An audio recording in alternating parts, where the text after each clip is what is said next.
All right, listeners, buckle up for a deep dive today that might just challenge your assumptions. We're asking a question that, on the surface, might seem a bit out there. Could the Trump presidency actually have positive impacts on the UK? Yeah, it sounds counterintuitive. Trump's presidency, especially that first term, was hardly known for smooth sailing or, universally beneficial outcomes. But we're looking at some analysis from 2025 that suggests there might be a few upsides for the UK hidden beneath all that apparent chaos. That's what we're here for, right? To dig beneath the surface, those economic and political headlines, and see what's really going on. So our source material today focuses on those early years of Trump's first term.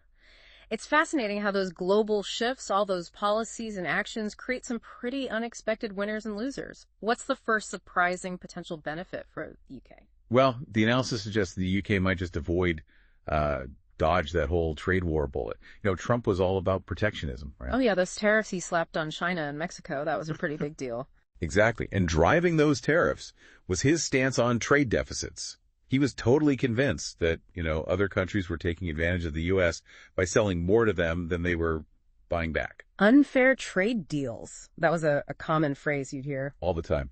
So this is where things get interesting with the U.K. U.S. data actually shows that they have a trade surplus with the U.K., meaning they're buying more from the U.S. than they're selling to them.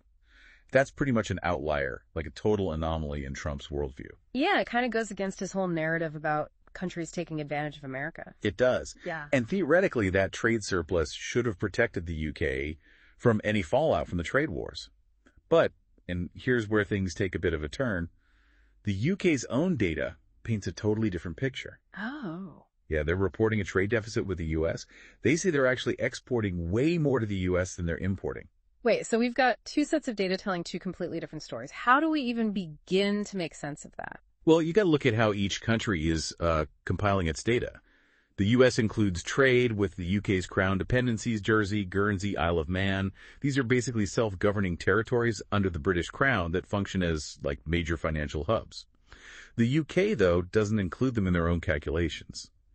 So when you add in all that financial activity, it flips the U.S. perspective from deficit to surplus. So it's a bit of accounting magic, making the numbers fit the narrative. It does seem that way, doesn't it? And it looks like UK diplomats made sure Trump only ever saw the U.S. version of the data, emphasizing that, quote, shared foundation between the two countries.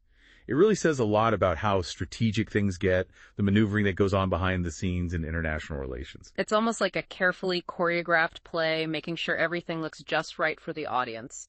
Okay, so potential trade war averted. That's 1 point for the UK. But this analysis goes even deeper, right? What's the second potential benefit they highlight? This one has to do with the potential fallout, the negative effects from Trump's policies on the U.S. economy itself. See, the UK is heavily reliant on services. That's a huge part of their economy and their biggest competitor. Well, it's the U.S. We're talking education, finance, tourism. They're constantly battling it out for the top spot. Right. So how do Trump's policies like those tariffs affect this competition? How does it all play out? Okay, so those tariffs we talked about, they don't just impact the targeted goods. They have this ripple effect. They can trigger inflation within the U.S. And when inflation goes up, well, the Federal Reserve often has to step in and raise interest rates to try and control it. I'm following you. Okay, so higher interest rates usually lead to a stronger U.S. dollar. On the surface, that sounds good, right? Yeah, but a strong dollar actually makes U.S. services more expensive for people buying them from other countries. Exactly. So while the U.S. might seem more powerful on paper, their services become less competitive globally because now they're just pricier. So it's almost like shooting themselves in the foot. Kind of, yeah. And while this is happening, here comes the UK.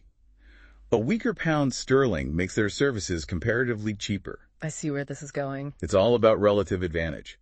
Let's say you're a student trying to decide between studying in the U.S. or the U.K. All of a sudden, that UK option looks way more affordable. It's not just about the cost, though, right? Didn't Trump also promise to tighten student and work visas? He did. And if he actually delivered on those promises, well, that would further tip the scales in the UK's favor. Suddenly, it becomes much harder to study or work in the U.S., and the UK is sitting there with, relatively open arms. Two potential benefits down, dodging the trade war and potentially capitalizing on U.S. economic woes. I have a feeling things are about to get even more interesting with this third one, right? You bet. This one delves into the complexities of Brexit and a potential new world order. Ready for that? Okay, lead the way. I'm all ears when it comes to Brexit and a new world order. All right, so picture this. The UK's just left the EU, right? And they're figuring out, well, what's next? What's their place in the world now? So they're in the middle of renegotiating their whole relationship with the EU, especially when it comes to things like security agreements and trade. But there's some friction. The EU wants the UK to make some concessions. Concessions like what? Mainly on fisheries and youth mobility schemes. The EU wants access to UK fishing waters, and they want it to be easier for young Europeans to, go work and study in the UK. Right. I can see how those would be sensitive topics for the UK. I mean, Yeah. Brexit was all about, taking back control, sovereignty, giving up access to their fishing waters, or having more open borders. That kind of goes against the whole point. Exactly. And here's the thing. This is where it gets kind of interesting.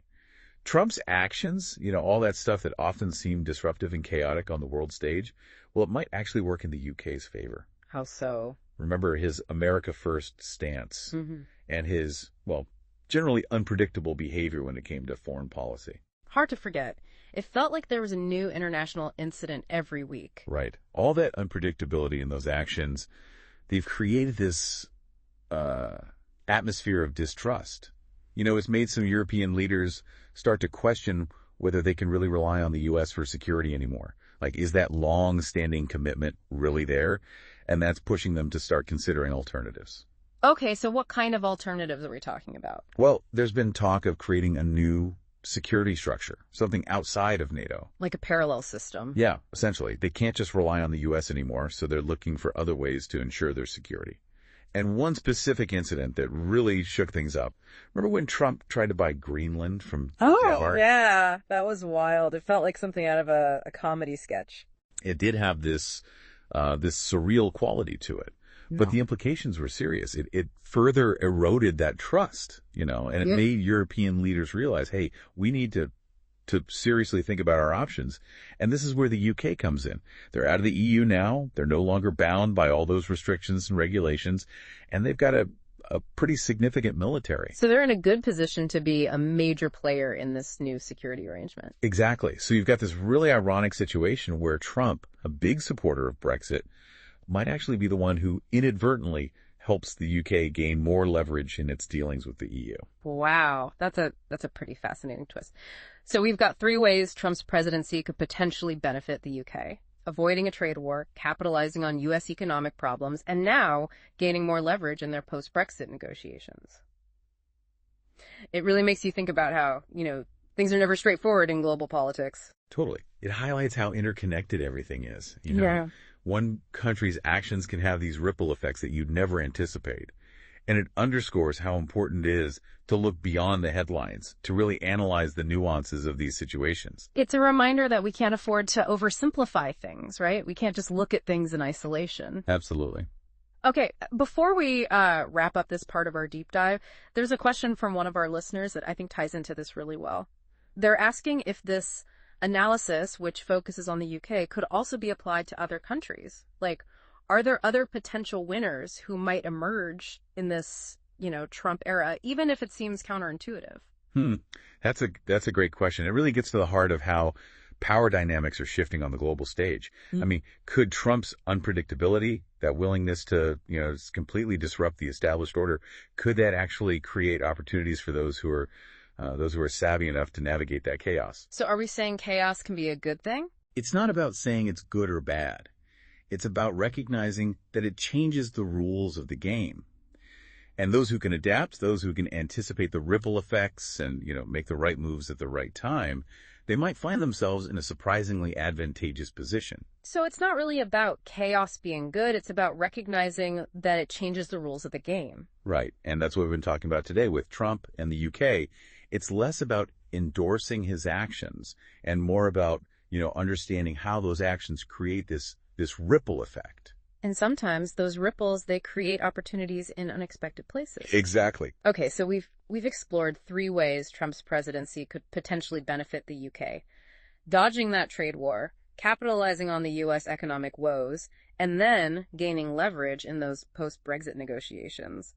It's pretty mind-blowing when you think about it. It really highlights how interconnected everything is on the global stage. Actions have consequences.